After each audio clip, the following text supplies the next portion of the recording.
It had been a muggy day in North Texas on July 6, 2019, but the oppressive heat began to let up right as the sun set, and by 7 p.m., it had become an ideal summer night of about 73 degrees Fahrenheit. And so it seemed like the perfect Saturday night to go out in town. But 49-year-old Manuela Allen, known to her friends and family as just Manu, along with her husband Peter, had the house all to themselves that evening. So instead of going out to enjoy the pleasant summer weather, they decided instead to have a relaxing night in, just the two of them, on the couch just watching TV together. Peter and Manu had not had many evenings alone like this in their 23 years of marriage, and that was because they had spent most of those years raising their 4 kids. So this was a house that had constantly buzzed with activity and noise. But now, all but one of their 4 kids had graduated from high school, and their oldest son was away at college, so the house was getting quieter. And Manu and Peter were already thinking about how someday soon it might just be the two of them living here. And as much as they loved their children, it was nights like this that made them kind of look forward to the day that they would be empty nesters. Peter grabbed his glass that contained some vodka from the end table and took a sip, and then he and Manu leaned back on the couch to watch a replay of a Texas Rangers baseball game. Manu loved sports, and while baseball was not her favorite, it would have to do until football season rolled back around. Manu and Peter lived in the small Texas town of Olney with a population of just 3,000 people, and the nearest city with a major football team was over 2 hours away. But both Manu and Peter were teachers at Olney High School, and so during football season, they went to watch their beloved Olney Cubs play every Friday night. Manu didn't care that the Cubs were on the 3rd longest losing streak in the state of Texas. She just loved going to support her students who were on the team, and she enjoyed the camaraderie of sitting in the stands along with her friends and her family. As a teacher, Manu felt responsible for her students, even when they were outside the classroom. So she dedicated a lot of her time to tutoring and mentoring students, especially the ones that seemed to have the most issues, even beyond just schoolwork issues. Kids that had problems at home or kids who had behavioral issues. Manu was all about helping those kids. But the upcoming school year and the roaring crowds in the stands on Friday nights felt really far away from Manu on this relaxing summer evening, and the sound of the baseball game on TV started to become white noise for her, and by 10 p.m., she could barely keep her eyes open. Peter noticed his wife nodding off, and he gently nudged her and asked if she wanted to go to bed. Manu looked over at the clock and said she should get some sleep. Peter gave his wife a kiss, and Manu stood up, and she shuffled down the hallway, entered the master bedroom, and closed the door behind her. Peter would not be joining his wife tonight in the master bedroom. He and Manu had this understanding that on any night when Peter drank, even if it was just one drink, he would have to sleep on the couch. So, with his glass of vodka still half full, this would be one of those nights. Peter continued watching TV and slowly nursing his drink, and he started to feel tired. And then around 11:30, the couple's 20-year-old son, Darian, came home. He let himself in with a key, nodded to his dad, and went upstairs to his own bedroom. But then, around 15 minutes later, there was a knock on the front door. Peter stood up and groaned a bit as he walked bleary-eyed towards the front door. He unlocked it and opened it up. And outside the door stood the couple's 15-year-old daughter, Kiara. She said hi to her dad, walked right past him, and went straight to her room. Peter sat back down on the couch. The couple's 18-year-old daughter, Melanie, was away on a weekend trip with her friends, so she wasn't expected home. And at this point, it was close to midnight, so Peter dimmed the lights, reclined on the couch, and slowly drifted off to sleep while the TV stayed on at a low volume.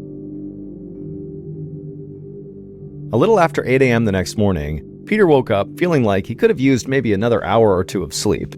Now, it was Saturday, and if Peter wanted to, he could keep sleeping, but even on these weekends, Peter just could not seem to sleep in. He just automatically got up. So Peter climbed up from the couch, grabbed his computer, and then went back to the couch to read some news online. At the same time Peter was doing this, his daughter Kiara had just woken up as well, and she was getting ready to go to the gym, but first, she wanted to put her dirty clothes in the washing machine. The Allen house had 5 bedrooms, but it was still a fairly compact house, just a little over 2,000 square feet. And the house was laid out in a way where Kiara actually had to go through her parents' master bedroom, which was right next to her own bedroom, in order to get into the laundry room. So Kiara stepped out of her room and then tried turning the knob to the master bedroom, but she found the door was locked from the inside. Kiara walked down the hall and saw her dad on the computer, and she asked him where Mom was. And Peter just said, "Oh, check the master bedroom."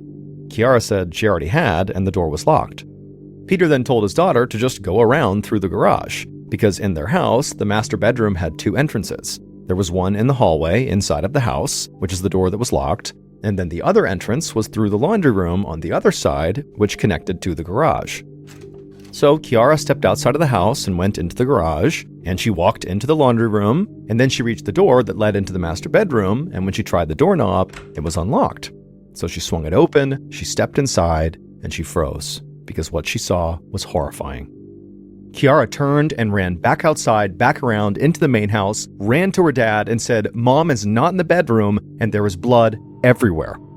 Peter instantly sprung up, raced outside into the garage and into the master bedroom, and right away he stepped in this big puddle of blood in the carpet, and he looked around the master and there really was blood everywhere, and his wife was nowhere to be seen.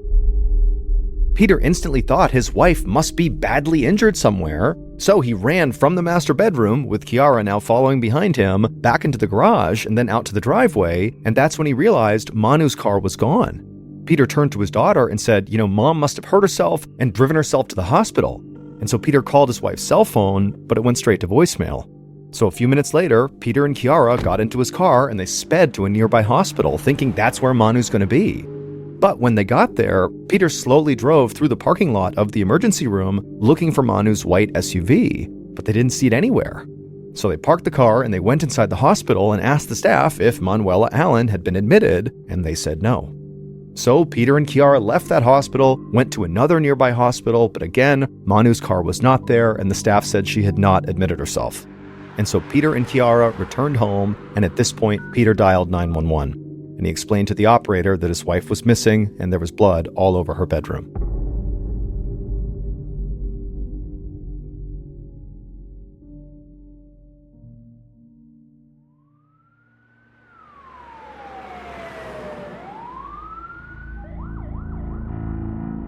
The first officer who arrived at the Allen house met with Peter outside. He asked Peter what was going on, and Peter told the officer that he really had no idea. His daughter Chiara had come to him that morning saying their mom was gone and there was blood all over the bedroom, and then he went and checked and he saw the same thing, and then he went out to the driveway and he noticed his wife's car was gone. Peter explained that he and Chiara then drove to 2 hospitals thinking his wife must have gotten hurt and then driven herself to a hospital, but when they got to the 2 hospitals, his wife wasn't there and they said they had not seen her. The officer noticed that as Peter was explaining the story, he seemed totally calm and not shaken or panicked or really showing any kind of emotion, and that just seemed unusual to the officer, considering the circumstances Peter had just described. I mean, his wife, at a minimum, seems to have been gravely hurt if she's not already deceased. And so you would think that would elicit a bigger reaction. But the officer kept that to himself, and instead he had Peter lead him inside the residence to the master bedroom. And the first thing the officer noticed was that the bed had been stripped bare, and there was a bloody pillow on the floor next to the bed. And he did see blood spatter all over the room, across the mattress, the closet doors, and the wall. In fact, there was so much blood that the officer did not believe a person could survive having lost that much of it. And so he wondered to himself why Peter didn't immediately call 911 instead of getting in the car with his daughter and driving around to various hospitals first. It seemed obvious this was an emergency, so why wasn't it treated that way? Then the officer noticed something else on the bedroom floor. It was a knife. And so at this point, it was obvious this was a crime scene, so he asked Peter and Chiara to clear out of the master bedroom and go wait for him on their couch. And so after the father and daughter had stepped out of the room, the officer walked outside and went to the garage. And immediately, he saw bloody streaks on the ground, and he traced them through the laundry room and back to the door of the master bedroom. And he recognized these bloody streaks had to be drag marks. Everything the officer saw painted a picture of a very violent struggle having taken place in the bedroom, most likely sometime during the night. The officer then walked back into the house and observed bloody footprints leading from the master bedroom to the kitchen, right to a spot next to the refrigerator. And so the officer walked into the living room where Peter and Chiara were, and he asked Peter about these footprints and, why would somebody go into the kitchen potentially? And Peter explained that actually his wife kept her keys on a hook right next to the refrigerator, and her keys were gone along with her car. And so at this point, the officer radioed dispatch for help and said the police should now be on the lookout for Manu's vehicle, because clearly either Manu or someone who harmed Manu had taken the keys and taken the vehicle.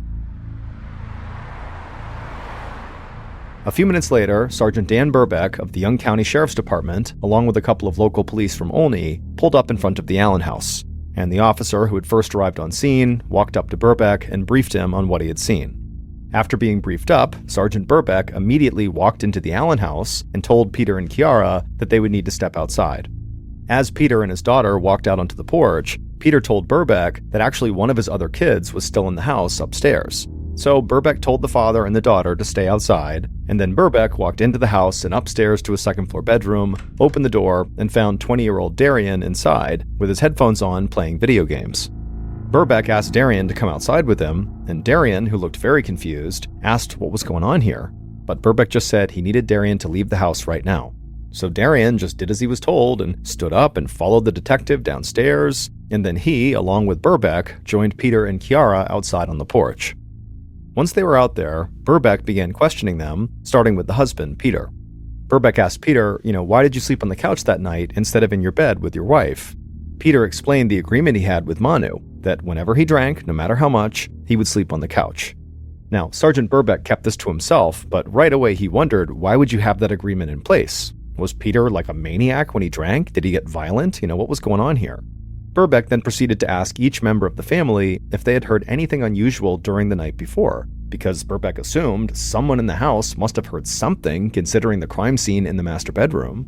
And the couch where Peter slept was only about 20 steps away from the master bedroom. Chiara was in the bedroom right next door to the master bedroom, and Darian was right above it in the upstairs bedroom. It just seemed impossible that such a violent struggle could have taken place with them not hearing anything. But Peter said he really heard nothing, aside from the sound of an engine, which he thought could have been his wife's SUV, starting up around dawn. And he said the sound actually woke him up, but he went right back to sleep and figured it was not a big deal, whatever it was.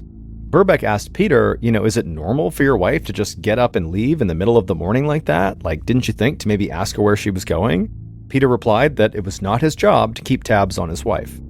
Darian, who had been upstairs, said the whole night he'd had his headphones on and was playing video games. The only thing he said he heard over the course of the whole night was a rustling sound coming from the kitchen, sometime between maybe 3 and 5 a.m., but he figured it was just his dad maybe getting a snack. And then Chiara, who was in the room right next door to where her mother appeared to have been in some life and death struggle, said she really had heard nothing. Absolutely nothing. Now, Birbeck, by this point, looked totally stunned by their answers, and so Chiara, who kind of picked up on his suspicion, she quickly explained that she had been out that night, and when she got home, she went straight to her room, slipped into her bed, put her earbuds in, which would have nullified the noise, and she FaceTimed with her boyfriend. And then after the call, she fell asleep still with the earbuds in her ears, which again could have prevented her from hearing anything. Birbeck didn't know what to believe here, but he just still felt like something was off. Maybe these family members know more than they're letting on. But he obviously had no proof, and so Birbeck told the family that, when he was done here at the house, he wanted them to come to the station so he could speak to them further. It was around this time that Lieutenant David Wilk was driving past the Allen family house when he saw the yellow crime scene tape stretched out around their property. Now, Lieutenant Wilk worked for the sheriff's department that was the next county over, so he had no idea what this crime scene tape was about, but he did know the Allens personally. In fact, his son was a football player at Olney High School, and the boy adored Manu. So Lieutenant Wilk just really liked the Allen family, and seeing the crime scene tape, it just made his stomach drop, because he knew, obviously, something bad had happened. Wilk immediately pulled over, got out of his car, and introduced himself to a local police officer he saw standing outside of the residence. And Wilk asked the officer, what's going on here? And the officer told Wilk that Mrs. Allen was missing, and it didn't look good. Wilk asked if there was anything he could do to help, and the officer told him that actually right now, other patrol units were out looking for Manu's white SUV, and so if Wilk wanted to, he could join in that search. And Wilk said yes, where should I look? And the officer suggested that maybe he explore the recreational area around Lake Cooper, which was a very popular swimming hole about 8 miles north of town. And so the officer gave Lieutenant Wilk a description of Manu's vehicle and her license plate number, and then Wilk left, got back in his car, and began driving north until he reached the lake area. There, he pulled into the recreational area and began driving along the perimeter of the lake. And as he approached a boat ramp, something on the other side of the lake near the dam drew his attention. It was a white SUV, just like Manu's missing vehicle. And so Lieutenant Wilk parked, got out of his car, and walked around the lake to where this white SUV was parked. And as Wilk got closer to it, he could see there was nobody in or around the SUV. He could also see that the SUV appeared to be stuck on a large mound of dirt, with all 4 wheels kind of hovering off the ground, as if somebody had driven it there, gotten it stuck, and then left. Wilk approached the driver's side of the vehicle, and he noticed there were brown smears near the door handle. He leaned in closer, and he saw that these smears were clearly bloody fingerprints. So immediately, Wilk turned on his body camera and proceeded to film and photograph the car, both outside and in, and also the area around it. And then when he was done, he decided to just go ahead and search the whole area, because obviously, this could be connected to Manu, and maybe she was out here somewhere. And so Wilk walked towards a fence that was a short distance away from the car, and then once he got there, he turned around and just began scanning the entire area. And that's when something else caught his eye. It was something off in the distance, beneath a thicket of trees. It looked sort of like a pile of laundry on the ground. Wilk began walking towards it, and as he did, he realized this was not just some pile of laundry. It looked like it was the outline of a white bed sheet, and very clearly this sheet was wrapped around something fairly big. And so Wilk picked up his pace a bit, and as he got closer, he began to see there were bloodstains on the outside of these sheets, and then when he was right on top, it was obvious that there was a dead body wrapped up inside of the sheets. Wilk had a sick feeling because he was sure the person who was inside of these sheets would be identified as Manu. And so he called into the Young County Sheriff's Department and said he'd found a dead body, and it was almost certainly the one they were looking for.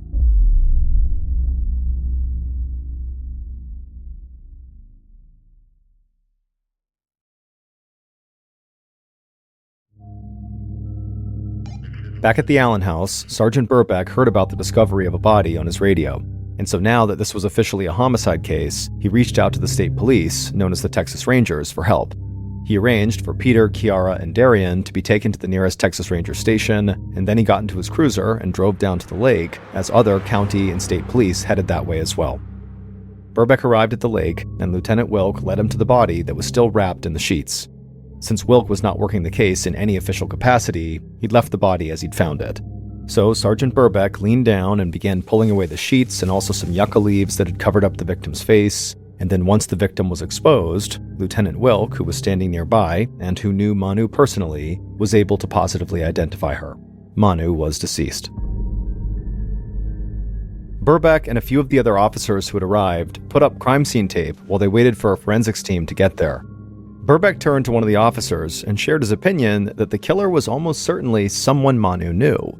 He pointed out that the violence inside of her home was so brutal that it just seemed personal, and also the fact that her face seemed to be covered up with leaves when they found her, well, that was something he'd seen before when the killer was someone close to the victim. Then Birbeck radioed the Texas Rangers down at the station where he'd sent Manu's family, and one of the Rangers broke the news to Peter that unfortunately his wife's body had been found.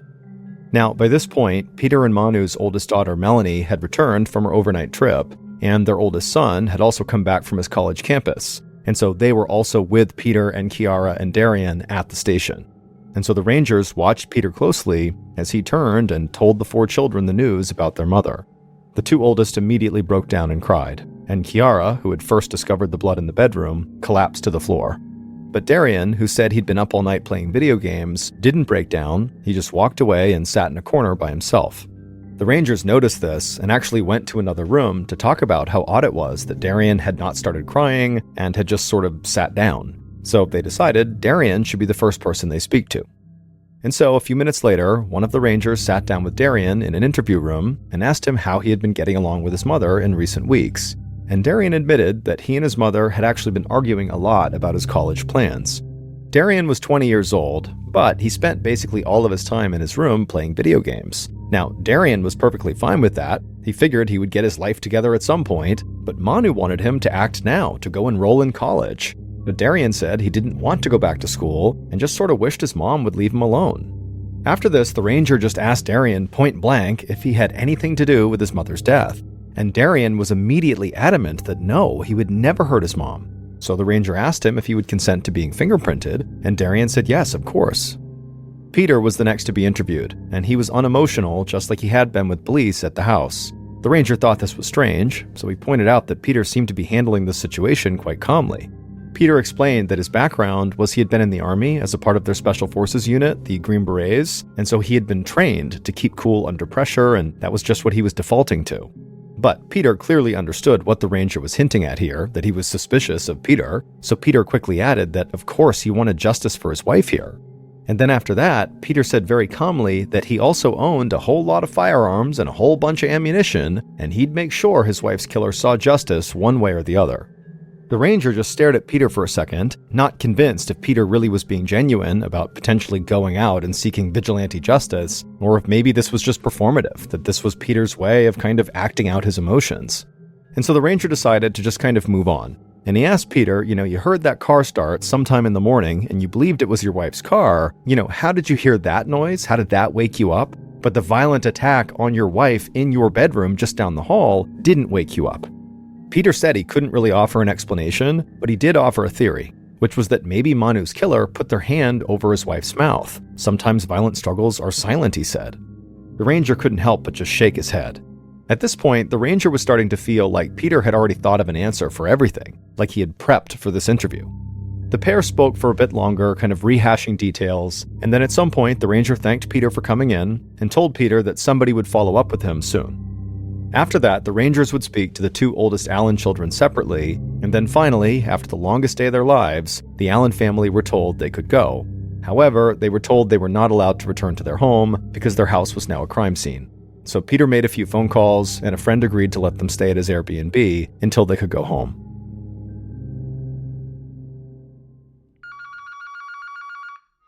The next day, Sergeant Birbeck got a call from the medical examiner who had Manu's autopsy results. The medical examiner revealed that Manu had been stabbed multiple times, and she had defensive wounds on her hands. She had also been strangled, and her neck was broken. And what's more, after Manu had been taken to the lake, the killer had shot her in the face after she was dead. The violence had been even more extreme than Birbeck realized, and this only convinced him further that Manu's killer had to be somebody close to her that had some sort of personal issue with her. Then Birbeck and members of the state police met with forensics investigators who had processed the scene out by the lake, and they had found shoe prints in the mud near Manu's stranded SUV and bicycle tracks that led away from the SUV out of the recreational area and onto the main road. And so while investigators followed up on these shoe prints and bike tracks, word of Manu's murder quickly spread through the small Texas town.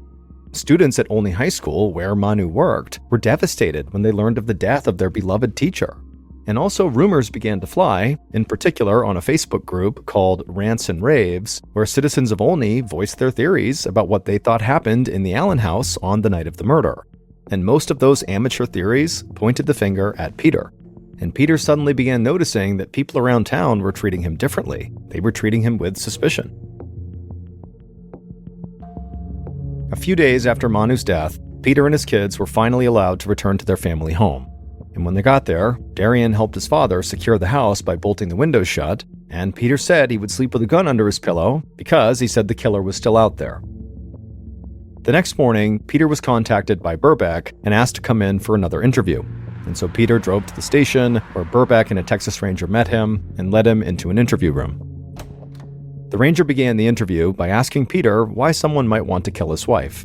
In response to this question, Peter referred to his large collection of guns. He said he had a ton of them, at least maybe 100, and a lot of people knew about them. So he said, maybe somebody broke into the house to try to steal the guns. And actually, Peter said he had a pistol, a communist block pistol, that he kept in a drawer, and when he had finally gotten back to his home the day before, he noticed that that pistol was missing. Birbeck noted everything Peter was saying in his memo pad, and he began to feel even more confident that Peter did have something to do with his wife's murder. Birbeck felt like Peter was trying to influence the investigation by suggesting an angle that would divert attention away from him. So Birbeck and the Ranger stepped out of the room and talked for a second and decided to shift to a more confrontational tone with Peter. So they went back into the interview room and they revealed to Peter that in the master bedroom where his wife was horribly attacked and killed, they had found a bloody sock which matched footprints left by the killer. And it happened to be the exact same type of compression sock that Peter wore because they found socks just like those in his drawer. And so they asked Peter to please explain that. And Peter said he really couldn't. He just kept repeating that he did not hurt his wife. And so at some point, the Ranger asked how someone other than the family would know exactly where Manu kept her car keys, because that's where the footprints went, right next to the fridge, and the keys were gone, and the car was gone. And Peter just lowered his head and stared down at the floor and said again, he just had no explanation. And so Birbeck and the Ranger continued drilling Peter, trying to get more information from him, but Peter really didn't have any more information. He really stuck to this idea that he did not do anything wrong. And so eventually, at the end of the interview, it was clear there was not enough evidence to arrest Peter, and so Peter was told to go home, and that if they needed him again, they'd be in touch. Sergeant Birbeck was sitting in his office that afternoon when he got a report from one of the Rangers who had been out in the field canvassing for witnesses. Birbeck learned that the officer had made contact with an oilfield worker who was on duty in the area near Lake Cooper on the same morning Manu's body had been found. The worker had been out near the recreation area when he noticed someone on a bicycle pedaling away from the lake and in the direction of Olney. The worker stated that this actually struck him as pretty odd because it was so early in the morning, just after dawn, and even though people did bike in that area, he never saw people biking that early in that area. However, the worker said he didn't really get a good look at the person riding the bike. He could only remember that the bicyclist wore shorts and had a backpack on. And so Sergeant Birbeck assigned 2 investigators to contact area businesses along the route from Lake Cooper to Olney to see if any of them had surveillance cameras that were running that morning that maybe picked up some footage of this person on the bike. And sure enough, the investigators found a local bank whose surveillance footage outside had captured an individual on a bicycle wearing shorts and a backpack, just like the oilfield worker had described.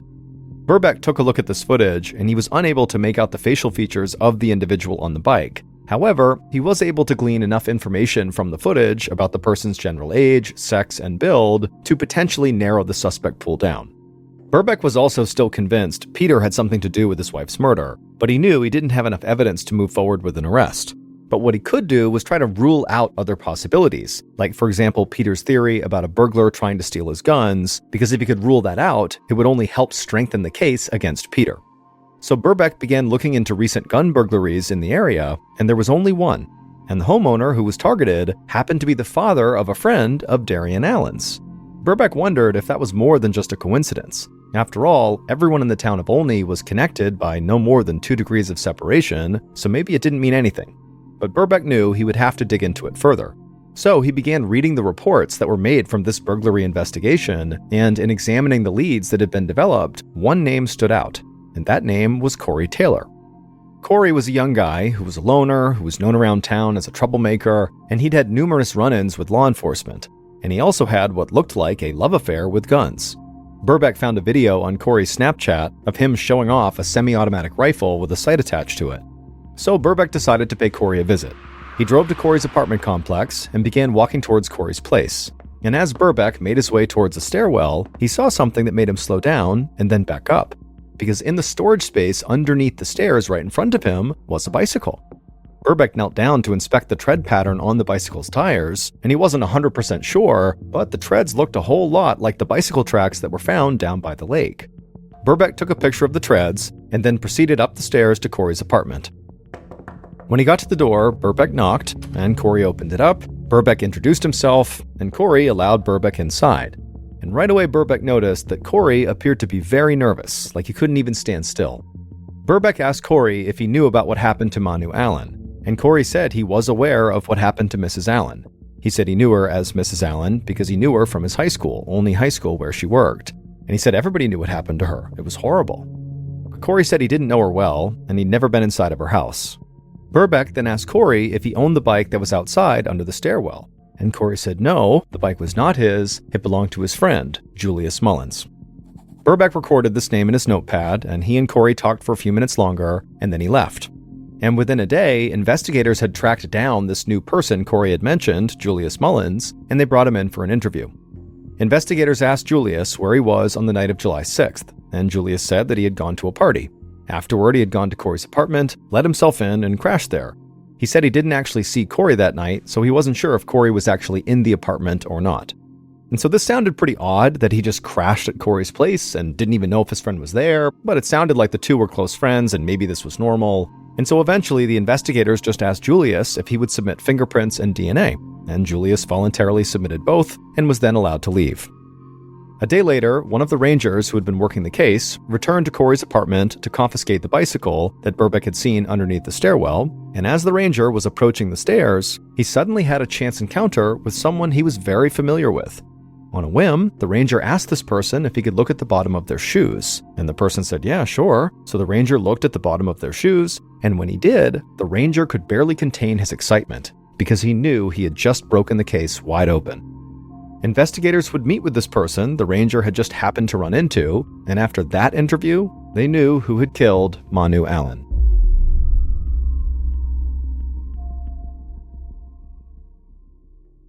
Here is a reconstruction of what police think happened to Manu Allen in the early morning of July 7th, 2019.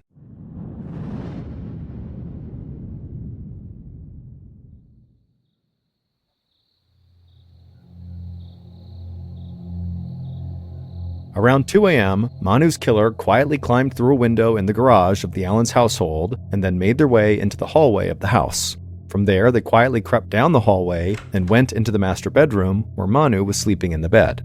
Now, the killer tried to be quiet, but Manu was a light sleeper, and very quickly, they woke Manu up. And when the killer noticed that Manu was sitting awake in the bed, looking over at them, the killer froze for a second, but then suddenly the killer reached out and grabbed a butterfly knife off the dresser and just jumped on top of Manu before she could do anything, and the killer began furiously stabbing her. Manu tried to shield herself from the knife, but the killer plunged it into her again and again in this frenzied attack, eventually rolling Manu over, jamming her head into the mattress, and then jabbing the knife into her head multiple times. And after the 47th and final stab wound, the killer dropped the knife onto the bed. But the killer convinced themselves that Manu was not dead. She was still breathing. So the killer wrapped their hands around Manu's neck and squeezed as hard as they could until they were sure she was dead. The killer then wiped the knife off on the sheets and then placed the knife into their backpack. Then they took the bed sheets and kind of wrapped them all around Manu, who was on the bed, and then they dragged Manu inside of these sheets off the bed onto the ground. Then the killer casually walked out of the bedroom into the kitchen to retrieve the car keys from the spot where Manu always kept them. And so with Manu's keys in hand, the killer returned to the master bedroom, locking the door behind them, and then they dragged Manu in the bed sheets out the other door of the master bedroom, through the laundry room and the garage, and then outside to Manu's SUV. There, the killer put Manu's body, still wrapped in the sheets, in the trunk, and then they also placed the bike that they had driven over to the Allen's house into Manu's SUV. Once Manu's SUV was all packed up, the killer hopped in the driver's seat and drove 8 miles north to the recreational area by the lake, but as they were driving along, the SUV got stuck. So at that point, the killer hopped out of the SUV and removed Manu from the vehicle and dragged her over to the spot where she would later be found. However, before the killer actually left Manu there, they pulled out a gun and shot Manu in the face, even though at this point Manu was obviously already dead. Then, after covering up Manu's face with some leaves, the killer walked back over to the SUV, took the bike out, and then pedaled away from the scene back towards town. Police would track down Manu's killer and place them under arrest. And then once they were brought into an interrogation room, investigators asked them why. Why had they killed Manu? And that's when the killer claimed that Manu's husband, Peter, had made them do it. The killer said Peter had cornered them at a convenience store and made them get into his car and put a gun to the killer's head and said, "You're going to kill my wife." But as much as investigators had suspected Peter at different times during this investigation, this story didn't make sense with the timeline of the murder. And the forensics, both the fingerprints and DNA, implicated only one person, Julius Mullins. Julius was the owner of the bike who had stored it under the stairs at his friend's apartment, but more importantly, Julius was the ex-boyfriend of Peter and Manu's oldest daughter, Melanie. The pair had dated for a year when Melanie was a junior in high school. Julius's home life was undeniably rough, and there were times when his parents would kick him out of the house and he would have no place to sleep. Sometimes the only high school coaches would let Julius, who played tight end for the football team, sleep in the gym. And on at least one occasion, when Julius had been kicked out, Manu had allowed Julius to sleep over at their house.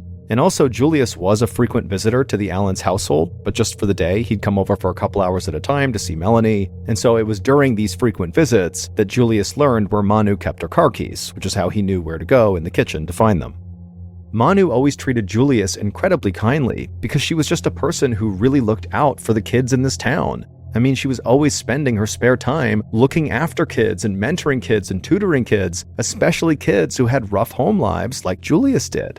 And so Julius was no exception to her kindness. Manu would sometimes help him with his homework and, talk to him and make sure he was doing okay. But during Manu's daughter's relationship with Julius, it seemed like Julius's behavior began to change. He was very temperamental and moody and just seemed like he was snowballing. And so eventually, Melanie broke off the relationship, and Manu kind of stopped talking to him as well, and Julius did not take it well. And this was about 7 months prior to the murder. Police noticed that when they brought Julius in for his first interview, that he had cuts and scrapes all over his arms and legs. And when that ranger went to retrieve the bike from Corey's apartment, Julius was the person he ran into who he was very familiar with because of this case. And he asked Julius to see the soles of his shoes, and when Julius showed him, it was immediately apparent that they matched the shoe prints that had been found by the lake where Manu's body was discovered. The shoes were later found to be an exact match, and the treads on Julius's bicycle were also an exact match to the tracks that were found leaving the scene. Investigators also performed a sound test at the Allen residence, with one ranger in the master bedroom and the other on the couch where Peter had been asleep, and they turned the TV on in the living room to a low volume, as it had been the night Peter fell asleep on the couch and Manu was later murdered. And the ranger in the master bedroom shouted and yelled and made all this noise, and the ranger in the living room could not hear a thing. That's how poorly sound traveled in the Allen household, which is a big reason why nobody heard what was going on in the master bedroom. And also, Kiara, when she had fallen asleep, she had her earbuds in, which did already degrade her ability to hear what was going on in the house, and Darian really had been upstairs with headphones on, which also affected his ability to hear what was going on in the house. So really, nobody heard anything. As for the knife that was found in the bedroom, it was determined to have not been the murder weapon. The knife that was used to kill Manu was found in Julius's backpack. And Peter's stolen communist block pistol was found in the home of Corey Taylor, Julius's friend, but Corey was found to not have been involved with the murder at all. Julius would eventually come clean and would admit that Peter actually had nothing to do with the murder and that Julius had acted totally alone. And it would turn out Peter's theory about the murder, the idea that somebody had maybe tried to break in to steal his guns, but then inadvertently killed his wife, seemed to be at least partially right. Julius claimed when he snuck into the house, he was looking to steal Peter's guns. Julius said he was in the process of stealing an unsecured gun from a cabinet in the master bedroom when Manu woke up. And he said his fight-or-flight response kicked in, and it led him to stab her 47 times and then strangle her, and then eventually later on also shoot her in the face post-mortem. Julius Mullins, who was 18 years old, pled guilty and was ultimately sentenced to 55 years in prison.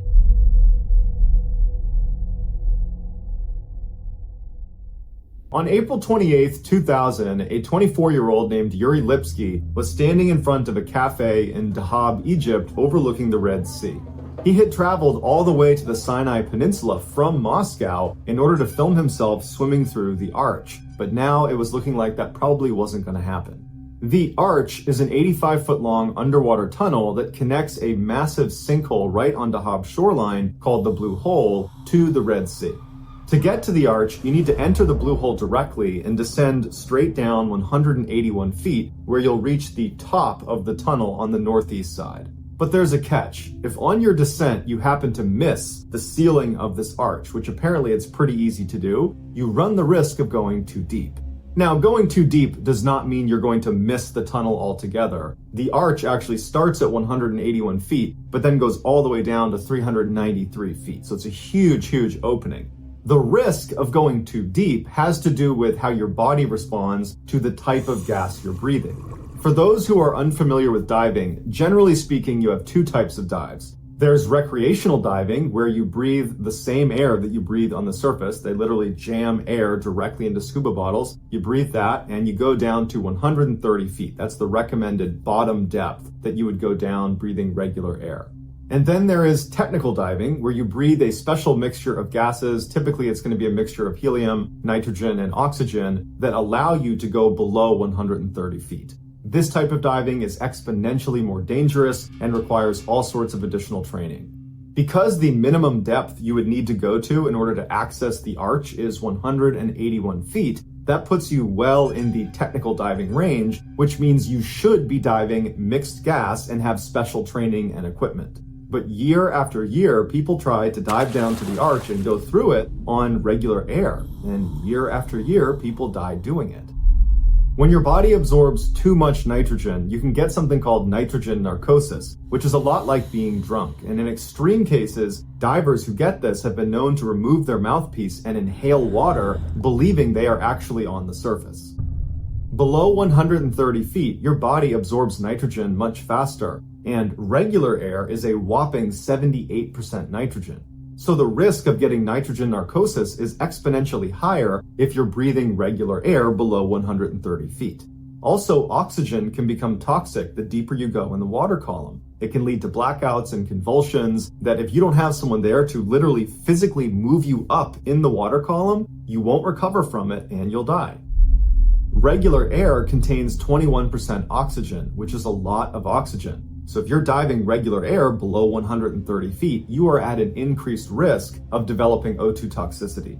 Now, to be clear, it is possible on regular air to dive down to 181 feet and make it through the arch and come out the other side and be just fine. But you're realistically at 181 feet pushing the absolute boundary of what you can get away with on regular air. Below 200 feet, you're probably dead. So if you're attempting to swim through the arch on regular air, you need to be paying very close attention to your depth as you descend so that you don't miss the arch and accidentally drift down below 181 feet to the very deadly 200 feet and beyond. So earlier in the day, Yuri had gone down to the edge of the blue hole and he had found one of the diving instructors that taught inside the blue hole. His name was Tarek Omar, and he asked him if he'd be willing to take him down to the arch to help him film himself going through the arch. And Tarek said, yes, but I need to train you for 2 weeks before you're going to be considered qualified to do that. And you need a special setup with a special gas mixture to do this dive. And Yuri was like, well, I'm leaving in 2 days to head back to Moscow, so I need to do this dive now. Is there any way you can do it today or tomorrow even? And Tarek was like, no, that's not how this works. And Tarek understood this more than anybody else, because in addition to teaching diving at the blue hole, Tarek's job was to dive down to the bottom and retrieve the dead bodies of inexperienced or overconfident divers that attempted the archway and didn't make it. Although there is not an official body count of how many people have perished inside of the blue hole, locals believe it's as high as 200 people just in the last decade. After Tarek was unwilling to take him without properly training him and outfitting him with the right equipment, Yuri thanked him and went on to a couple different other diving instructors with the same request. Will you take me in the next couple of days? And they all said, no, we need to train you and you need special equipment. And so finally, after no one was willing to do this, Yuri just left.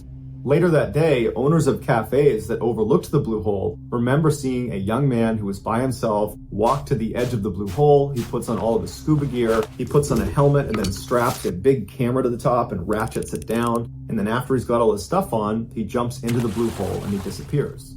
That man was Yuri. A few days later, Yuri's family back home in Moscow did not see him get off the flight he was supposed to be on, and they reported him missing. Tarek Omar was contacted to go down into the blue hole and see if Yuri was down there. Tarek hopped in the blue hole, he went to the bottom, and sure enough, lying face down at the bottom was Yuri. When they brought Yuri to the surface, they realized his camera had been running the whole time, and he had actually filmed his final moments. Yuri's final video exists online so you can watch it for yourself, but here is a description of what happens. After situating his camera on his head just the way he wanted it, he hit record, and then he jumped into the water. It was determined later on that Yuri was breathing regular air out of his tanks. The camera submerges under the water, and then Yuri begins to sink very quickly into the blue hole. But his breathing seems normal, and he's not thrashing around, so it seems like it's a controlled descent. But at some point, you hear Yuri trying to activate his buoyancy compensator. Basically, it's this life jacket, to describe it simply, that sits on your gear that you have a demand valve where you can inflate and deflate the air into it to neutralize your buoyancy. Or, in an emergency situation, you can fully inflate it and stop yourself from sinking. In fact, you'll rise to the surface. But he's trying to activate his buoyancy compensator to slow down his descent, and the air is escaping his compensator. There's a leak, and he can't slow down his descent. Now, Yuri was wearing a weight belt, which is very common in diving. In fact, I don't really know of all that many dives that you wouldn't use a weight belt. And any diver knows that there is a quick release function on your weight belt. Specifically, if you're in an uncontrolled descent or if you're in an emergency situation and need to get to the surface, you can jettison your weight belt and go to the surface. But Yuri was panicking and he was fixated on his buoyancy compensator that he was desperately trying to activate, and it was failing. And so he's not going for his weight belt. And then he rockets past the entrance to the arch. So he goes below 181 feet, he goes below 200 feet, and he goes all the way to the bottom where he hits the bottom at 392 feet. And then he begins to slide because the bottom of the blue hole was actually at an angle, and that archway went all the way to the bottom of the hole. And if you slipped out of the blue hole, it was a sheer drop-off for thousands of feet. And you see on camera, Yuri rolls over and he's desperately clawing into the mud to stop himself from sliding out of the blue hole to definite death. And he's trying to get himself to stop, and finally he anchors himself in the dirt. And it's calm for a second, and he's kind of looking around. It's very clear he's confused, and then it goes still. And it's believed at this point he either removed his mouthpiece because of nitrogen narcosis, he pulled it out and inhaled water, or he was dealing with O2 toxicity and he blacked out and the mouthpiece came out. But either way, he drowned.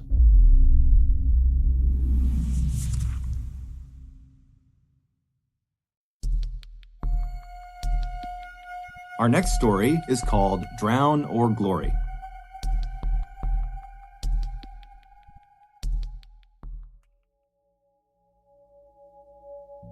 There is a remote cliff face in northern England that rarely gets tourists. If you were standing in front of it, you would see this little stream that went into a break in the limestone. It's this little tiny hole, and that stream is called the Mossdale Beck.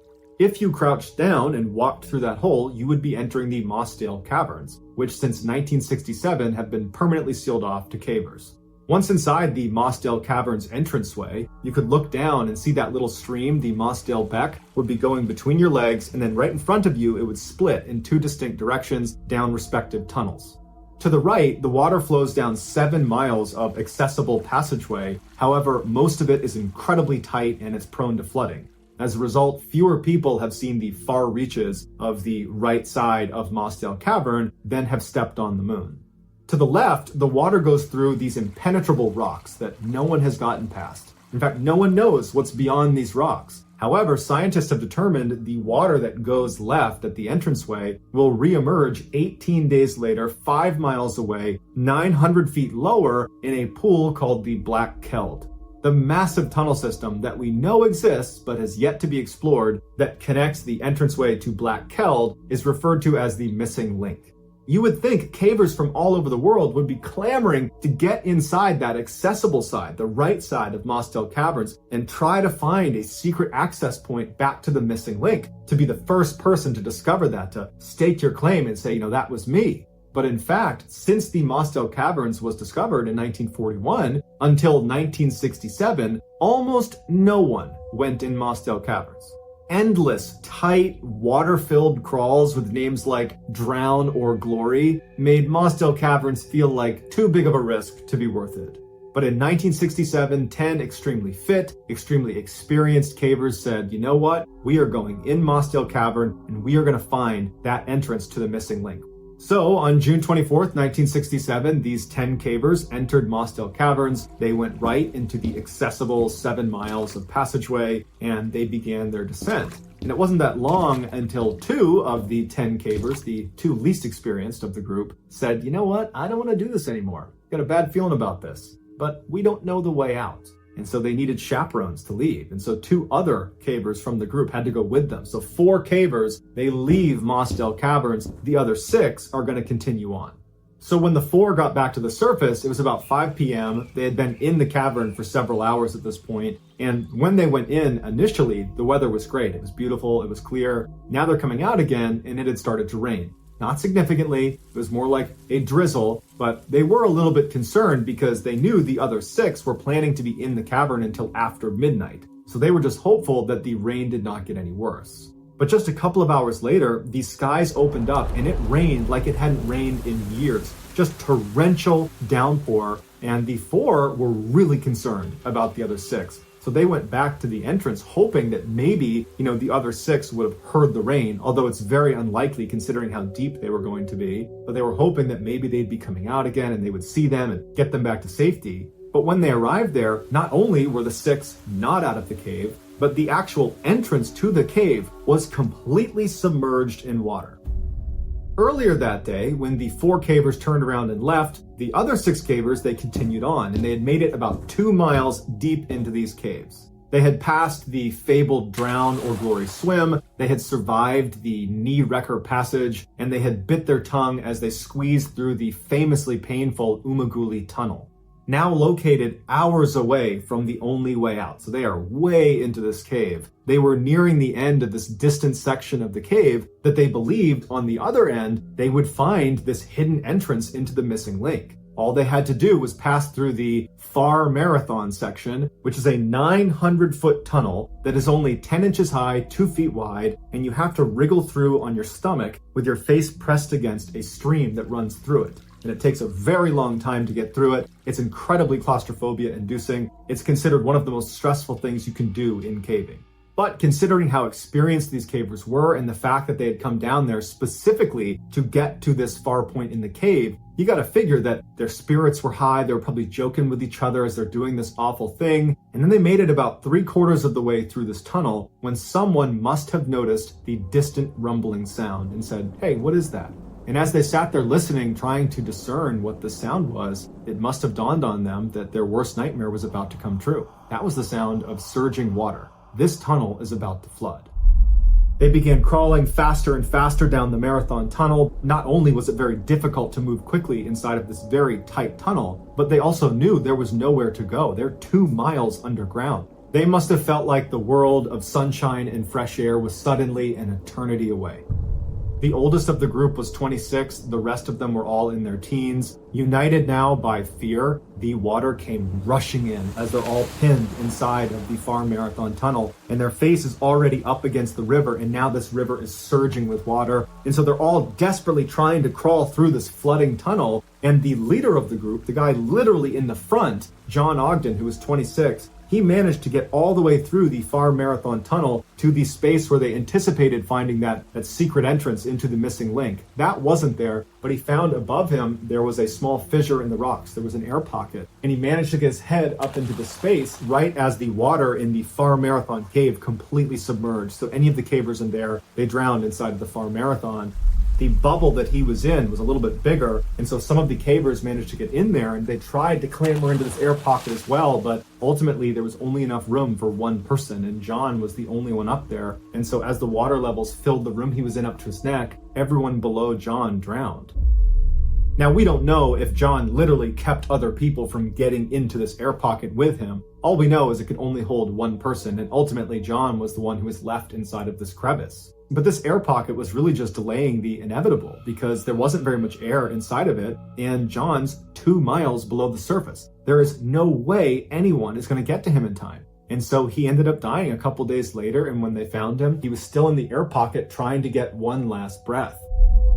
What I've not covered in this story that I would encourage you all to check out is there was this incredible effort to try to save these cavers before anyone knew they were deceased. There was this hope that maybe they found an air pocket and they were still alive. And so they basically created this artificial dam that was very precarious. The water could at any moment spill over, and it provided just enough drainage inside of this cavern for some of the best cavers in the world to go into the cavern to look for them. And so they went into this cavern knowing at any minute that makeshift dam on the surface could break and they will 100% drown in here. No one's coming to get them. They had to crawl through the far marathon tunnel all the way down at the bottom to get to the lost cavers. And ultimately, when they discovered they were all deceased, it would have been impossible to remove their bodies. And so the decision was made to leave the 6 cavers where they died and seal off the cave permanently. So in 1967, they sealed it off, and they now treat Mossdale Caverns like a gravesite, and no one goes in it.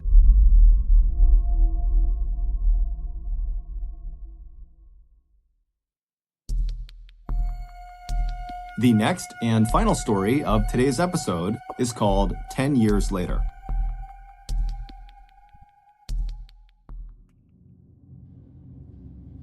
For any diver who can stomach the risks, Bushman's Hole is a world-class diving spot. It's located on a privately owned game farm in South Africa. In the middle of the farm's 11,000 acres sits this massive crater in the ground that from rim to rim is hundreds of feet wide. If you hike down the crater to the middle, there's this little tiny basin of water that almost looks like an oversized puddle. This is the entrance to Bushman's Hole. Once you step into this little puddle and push your way through the very claustrophobia-inducing entrance, you open up into the biggest freshwater cave in the world that goes down to nearly 900 feet. For the people that have been in there, they say it's unbelievable and it's like spacewalking.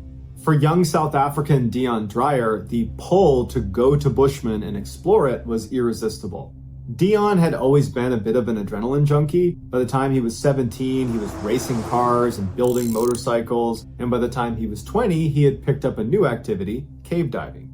Dion had logged about 200 dives before he was invited by a diving group to go to Bushman's Hole and explore it on Christmas break 1994. They were planning a descent to 492 feet, so about the halfway point of the cave, and they needed one more diver, and so Dion was thrilled to go. The dive was going great, but on the way up, as they were making their ascent, the diver ahead of Dion looked back at him, and Dion seemed fine. He gave the hand signal that everything was going great. He had his flashlight out, and then about 30 feet higher in the water, that same diver turned around to check on Dion, and Dion wasn't there anymore. And in fact, this guy saw his flashlight that was still attached to him, basically wavering as it sunk farther and farther down Bushman's hole. This diver immediately stops the group above him, and he turns around and starts swimming as fast as he can down to try to get to Dion. But Dion was sinking so quickly that this diver realized that it's a suicide mission if I try to go down there. I will either pass out or run out of air. And so deeply saddened, this group of divers had to turn around and leave Dion at the bottom of Bushman's hole. Although the other divers didn't know for sure, they told Dion's parents that most likely he had suffered from a deep water blackout and then had drowned. When authorities were notified about what happened to Dion, they sent a robot down to the bottom of Bushman's hole to just locate his body before they sent a person down there. But they never could find his body, they could only ever find his helmet. Dion's parents are devastated. They're never going to see their son again. And since they don't have a body to bury, they decide to go down to Bushman's hole and put a plaque up next to the entrance to commemorate their son. 10 years later, Dave Shaw, who was a 50-year-old extremely audacious cave diver, was passing the 800-foot mark inside of Bushman's hole, becoming the third person ever to reach this depth. Shaw touched down on the sloping bottom of the cave. He detached from the cave reel, took out his flashlight, and began swimming around the bottom. As he was scanning around, he looked about 50 feet to his left, and he saw something he immediately recognized. It was a human body. They were on their back with their arms stretched out towards the surface, and when Shaw went over to them, he immediately recognized that this is Dion Dreyer. Ever since Dion died inside of Bushman and had never been recovered, any diver that went in there was keeping their eye out in case they saw him. Shaw examines Dion to see if he's going to be able to be pulled to the surface, if he's solid enough to be pulled to the surface, and he can tell that his hands have skeletonized as well as his skull, although his mask is still placed directly on his skull. But his wetsuit and his tanks had kind of kept the rest of his body pretty tight, which gave him some mass, which meant he'd be able to move him. But as soon as Shaw tried to move him, he couldn't get him to budge because his tanks were caught on something. And so Shaw stayed there for a minute trying to get him free, but he couldn't do it. And that's when Shaw started to think, okay, this is getting irresponsible. I'm going to die down here too if I don't start making my ascent soon. So he ended up tying a line to Dion's body so he could be located again. And then Shaw began the very slow ascent back to the surface. On the way back up, Shaw felt an extreme sense of connection with Dion. He really felt bad for this kid, and all he wanted to do was get him back on land to give back to his family, to give them some closure. And so when he got on the surface, he immediately contacted authorities and said, I'm going to go back down and I'm going to get him. And Shaw also called Dion's parents and told them, I am going to retrieve your son. And his parents were apparently overjoyed. They couldn't believe they were going to get to see their son again. After lots and lots of planning, Shaw's recovery of Dion was scheduled for January 8th, 2005. The dive was going to take 12 hours, and it wasn't just going to be Dave doing the retrieval. It was going to be like a relay race. Dave would be the first one down, and a couple minutes after he entered the water, another diver would go in who would stop about 100 feet above Dave, and then a third diver would go in and stop 100 feet above the second diver, and so on and so forth. Dave would put the body bag over Dion and then carry his body up to the first guy, who would turn around, bring the body up to the next guy, and the next guy to the next guy until Dion was out of the water. At 6:13 in the morning, Shaw entered the water with a camera on his helmet to film the operation. Shortly after he submerged, Dion's parents walked down to the edge of the water to watch. They showed up intentionally late so as not to put added pressure on Shaw. Shaw dropped very quickly to the bottom of Bushman's hole. He actually arrived about a minute and a half faster than he expected to. As soon as he got down, he shined his light and he found Dion's body. He went over to him, he got the body bag out, and he got to work. 13 minutes after Shaw had submerged, the diver who was slotted above him, that would be the first to receive Dion's body, began looking for signs that Shaw was done and was moving up towards him. But when he looked down, he saw Shaw's flashlight wasn't moving. This diver continued to watch the flashlight very intently to make sure his eyes weren't playing tricks on him. And after a couple of minutes and still no movement, this diver begins going deeper and deeper to try to get a better look at Shaw to see what's going on. And when he got a little bit closer, it became very clear that Shaw was not moving. This diver immediately goes into rescue mode and starts going straight down to get to Shaw to try to help him if he still can. And as he's moving down, he hears this fizzling sound and he looks at his wrist and he can tell that one of his gauges has broken. And this gauge was vital to the dive and it meant he would not be able to get down there. And so with a heavy heart, he had to turn around and go back up. And because of the depth at which they were diving, he could not just go right to the surface and tell everybody what had happened. He needed to stop at various decompression stops along the way. But he had a slate, and on it he wrote in his grease pen, "Dave's not coming back." And he swam the slate up to the next diver who would have received Dion's body, but instead receives this slate. He takes the slate up to the next diver, to the next diver, to the next diver, all the way up to the surface. As soon as this message was read out loud to the group standing around Bushman's Hole, which included Dion's parents, there was 30 seconds of stunned silence. No one could believe this was happening. And then after the silence, Dion's parents are beside themselves. Not only are they not going to see their son probably ever again, but they feel like they are somehow responsible for Shaw's death. Eventually, by the end of the night, all of the other divers that were in the water that day successfully exited the cave and were just fine. As for Shaw, much like Dion, there really wasn't a good way to get him out, and so everyone came to terms with the reality that he was going to be down there with Dion probably forever. The news was so devastating that the team decided to leave all their equipment in place. Eventually, they did need to go down and collect their gear, so everybody goes down to the edge of Bushman's Hole, and before they begin retrieving all of the lines, they sang Amazing Grace in memoriam for the lost diver. Afterwards, they started pulling up the lines, and as they're doing that, they noticed all these bubbles coming up from the bottom of the cave. And they looked a little bit closer, and it was Shaw's body and Dion's body. Basically, Shaw had been attached to this line, and he had managed to free Dion before he had passed. And so when they pulled the line, both of them were freed, and they floated to the surface. And so even though Shaw would die doing it, he was able to get Dion out of Bushman's Cave for his family. After the two bodies were taken out, they noticed that the camera on Dave's head was still intact, and it had filmed everything all the way through his final moments. And so they took the tape out, and they watched it forward and backwards, slow-mo, frame by frame, and they analyzed it to the point where they understood what happened.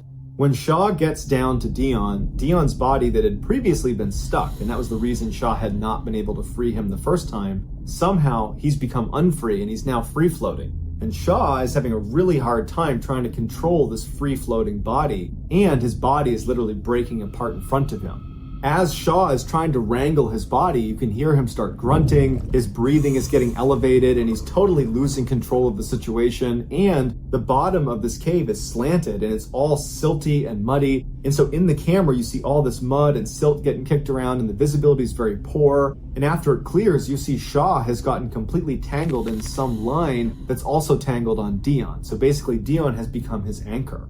At this point, Shaw shifts his focus to try to get the lines off of himself, and you can hear his breathing now is becoming much more desperate. It almost sounds like he's gulping for air, and probably at this point, although we don't know for sure, he's suffering from narcosis, which is a condition that divers will run into, where it's like you've drank a whole bunch of alcohol on an empty stomach. It's like you're totally drunk and you're confused, and it's clear that he's becoming a little bit disoriented. And instead of going away from Dion's body to try to go back up and save yourself, instead, he turns and starts fumbling with Dion's midsection, and then he gets out a pair of scissors, but he doesn't use them, he just holds them. Finally, he turns away from Dion because it's clear you're not going to be able to get him out at this point, and with the scissors in hand that he never used, because again, he's probably suffering from narcosis and he's confused, he starts beginning to make his way over to the area where you can go back up, but he starts slowing down, his breathing becomes tragically desperate, and then it becomes silent, and then there's no more movement, and Dave Shaw is dead. 10 days after the bodies were recovered from Bushman's Hole, Dion's parents, although they are absolutely devastated about what happened to Shaw, and they feel very guilty, but at the same time, they're so excited because they get to go to the morgue and see their son again for the first time in 10 years. They don't care what state his body's in. Just the fact that he's actually here, that their actual son is going to be in front of them was just overwhelming for them. And when they went in, they were really fixated on the fact that he had underwear on that they both recognized. Apparently they had bought him a set of jockey underwear and he was wearing jockey underwear. As strange as it is, it was like they got to bond with their child one more time.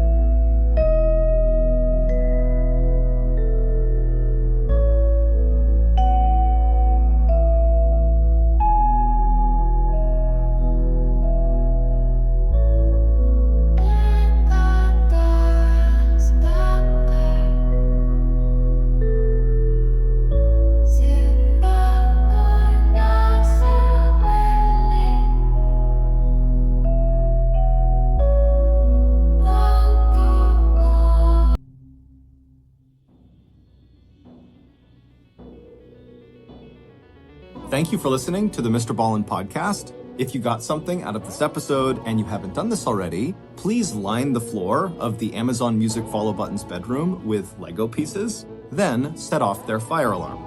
This podcast airs every Monday and Thursday morning, but in the meantime, you can always watch one of the hundreds of stories we have posted on our main YouTube channel, which is just called Mr. Ballin. We have a registered 501c3 charitable organization called the Mr. Ballin Foundation that honors and supports victims of violent crime as well as their families.